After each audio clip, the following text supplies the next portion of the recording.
प्रेम से बोलिए जय श्री हरि।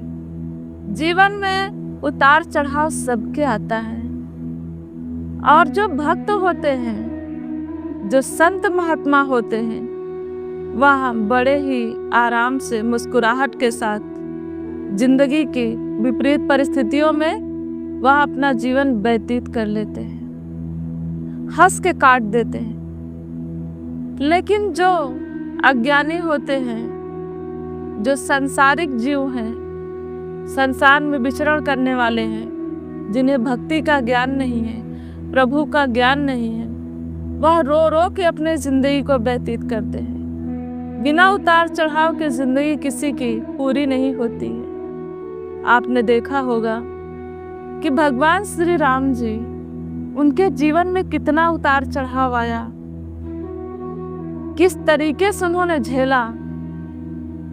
देखिए, आपने सुना भी होगा, आप सभी जानते हैं रामायण के बारे में। जब भगवान श्री राम जी का सुबह राज तिलक होना है, रात में पता चलता है कि उन्हें 14 वर्ष वन के लिए निकलना है।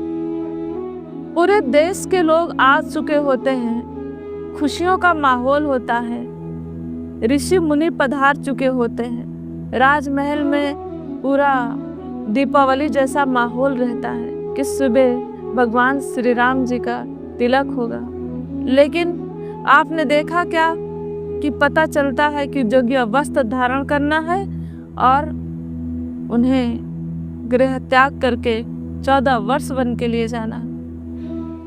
जब ऐसा सीन आया तो भी उनके चेहरे पे कोई सिकन नहीं थी। पिताजी की जबान तो लड़खड़ा गई। वो कैसे कहते, जिस पुत्र को गले से लगाया सबसे ज्यादा मान दिया। क्योंकि आप सभी जानते हैं राजघराने की परंपरा होती है, जो जेठ पुत्र होता है उसी को राज तिलक होता है। लेकिन आप समझिए, ऐसे माहौल में कैसे एक पिता बोल सकता है अपने बेटे को वन जाने के लिए।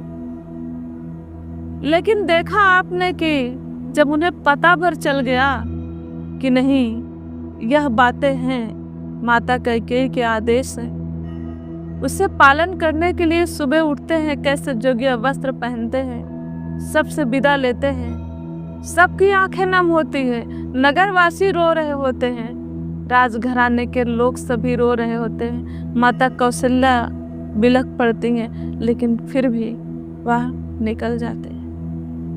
और उनके साथ ही देखिए माता सीता भी निकल जाती हैं। तो कहने का भाव यह है कि आपने देखा कि किस तरीके से जो संत महात्मा एक भगवान स्वरूप भगवान ही थे, भगवान श्री राम जी, वह कैसे मुस्कुरा के मुसीबत को भी गले लगा लिया और वन के लिए चल पड़ते हैं।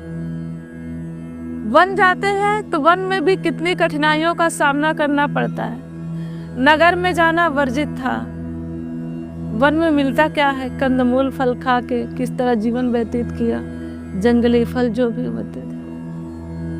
और इस तरीके से एक वहां भी टोली बनती गई, निषाद राज मिलते हैं, ऐसे ऐसे टोली में लोग शामिल होते गए। और देखिए कि किस तरीके से माता सीता जी का भी हरण होता है, किस तरीके से लेके वह जाते हैं, रावण लंका में लेके जाते हैं माता सीता जी को। तो कहने का भाव यह है कि वह भी दृश्य सामने आया, कठिनाई पर कठिनाई, फिर भी उसके लिए उन्हें युद्ध करना पड़ा।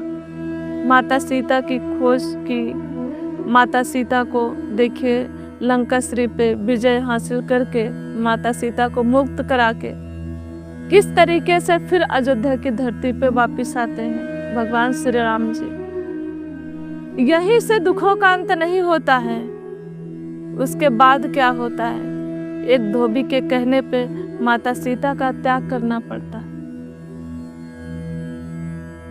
और कहते हैं कि किसी को आजकल पता चल जाए कि कोई भी स्त्री या पत्नी प्रेग्नेंट है और वो भी राजघराने की बहू हो, तो कैसा सीन बन जाता है घर में। लेकिन वह भी खुशी का जो मौका था वह भी राजघराने को नहीं मिला। माता सीता वन गई, जब त्याग किया उन्होंने, वो भी दोनों पुत्रों का जन्म एक आश्रम में होता है। तो कहने का भाव यह है कि इतना ही नहीं, उसके बाद भी अंत नहीं होता है। माता सीता जी को धरती में समाहित होना पड़ा और इस संसार में परीक्षा देते देते थक गई।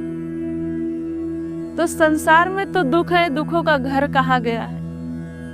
यह संसार दुखों का घर कहा गया है कि भगवान श्री राम जी के जीवन में जब इतना उतार चढ़ाव आ सकता है, तो इंसान, एक आम इंसान की जिंदगी में उतार चढ़ाव है तो वह घबराए नहीं, परेशान ना हो, टूटे नहीं, यह जीवन को जी के जाए, क्योंकि बहुत ही अमूल्य जीवन है। कभी कभी ऐसी विपरीत परिस्थितियां जिंदगी में आ जाती है, लगता है कि कैसे जिएंगे, लेकिन याद रखना, प्रभु का स्मरण नहीं भूले। हर विपरीत परिस्थिति में प्रभु याद रहे। अगर वह आपके जीवन में बहुत भारी संकट आता है और उस संकट में प्रभु याद रहे और प्रभु की तरफ आप मुंह कर जाते हो, प्रभु के चरणों में पूर्णतः समर्पित हो जाते हो, तो याद रखना वह विपत्ति भी कोई विपत्ति नहीं है, क्योंकि विपत्ति एक बहुत बड़ी धरोहर के रूप में मिली है, क्योंकि हम उसमें हमें भगवान याद रहते हैं, प्रभु याद रहता है। तो प्रभु का स्मरण करते हुए अपने जीवन को जीते जाएं। अपनी जिंदगी को जीने के लिए कभी यह ना सोचे कि सुख ही सुख हो। कहते हैं ना, जो सुख मांगता है, सुख और दुख सिक्के के दो पहलू हैं। जीवन में सुख भी होता है, जीवन में दुख भी होता है। जब सुख नहीं होगा तो दुख का एहसास नहीं होगा, जब दुख नहीं होगा तो सुख का एहसास नहीं होगा। जैसे कहते हैं ना, जब ठंडी नहीं होगी तो गर्मी का एहसास नहीं होगा, और गर्मी नहीं होगी तो सर्दी का एहसास नहीं होगा। अगर तपती धूप से आते हो तभी एसी की ठंडक आपको महसूस होती है, सुकून देती है। अगर एक ही जैसा वातावरण अंदर बाहर सब जगह रहे, हर मौसम में रहे, तो आप उसका फर्क नहीं समझ पाओगे कि कैसे एसी की हवा होती है, कैसे बाहर धूप की हवा होती है, गर्मी, भीषण गर्मी हो, उसका एहसास आप कैसे कर पाओगे। जब तक हमारे जीवन में कुछ विपरीत चीजें नहीं होगी, तब तक हम अपनी जिंदगी में एहसास उसका नहीं कर सकते हैं। इसलिए सुख दुख होना भी जीवन में जरूरी है। कभी कभी परिस्थितियां ऐसी होती है, इंसान टूटने लगता है, और जहाँ टूटने लगता है वहीं यह प्रभु का हाथ बड़ा होता है। प्रभु के सहारे अगर जीवन रहता है, प्रभु थाम लेते हैं, याद रखिए। तो वास्तव में प्रभु की कृपा आप सब पर भी बनी रहे। हम सब प्रभु की संतान हैं, परेशान होने की ज़रूरत नहीं है, प्रभु की ही संतान है। और प्रभु कहते ना कि सबके पिता हैं। कोई पिता अपने बच्चों को इतनी पीड़ा नहीं देना चाहता कि जो सह ना पाए। वास्तव में उनका स्मरण सदैव बना रहे और आपको सहने की क्षमता दें, शक्ति दें। और उन्हीं से हम भी मांगते हैं कि हमारा जितना जीवन बचा है प्रभु के चरणों में ही समर्पित रहे, ताकि बाहर के संसार है, यह दुनिया है, यह दुनिया तब भी थी, आज है, कल भी रहेंगे। हम रहेंगे, आज है, कल नहीं रहेंगे।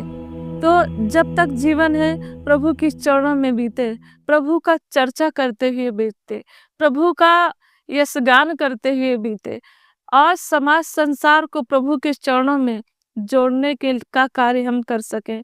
क्योंकि कहते हैं, जो प्रभु के चरणों का जोड़ने का कार्य करता है वह इंसान, कहते ना, प्रभु को प्यारा होता है और प्रभु उसे अपनी शरण में ले लेते हैं।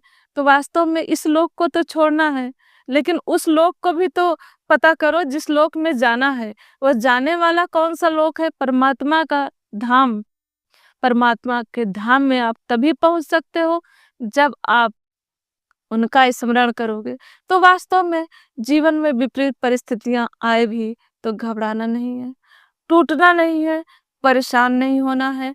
प्रभु का स्मरण करते हुए जिसे भी मानते हैं, राधा, कृष्ण, राम, शिव, हरि, जिसे भी मानते हैं, सर्वशक्तिमान प्रभु, जिसको भी आप मानते हैं उनका स्मरण करें, उनका नाम जप करें। कहते हैं ना, नाम में बहुत बड़ी शक्ति छुपी होती है। प्रभु के स्मरण से बढ़ के दुनिया में कोई चीज नहीं है, कोई तीर्थ धाम नहीं है। जिस जगह जैसी अवस्था में रहे, प्रभु का स्मरण सदैव करते रहें। जय श्री हरि बोलते रहें। और जो यहाँ का नाम सुमरन दिया गया है, कितनी भी कठिनाइयां आए, उस नाम सुमरन को दोहराते रहें। आपका जीवन जितना भी है, जैसा भी बचा हुआ है, सुखदाई हो जाएगा। जीवन से कष्ट भी दूर होंगे। प्रेम से बोलिए जय श्री हरि।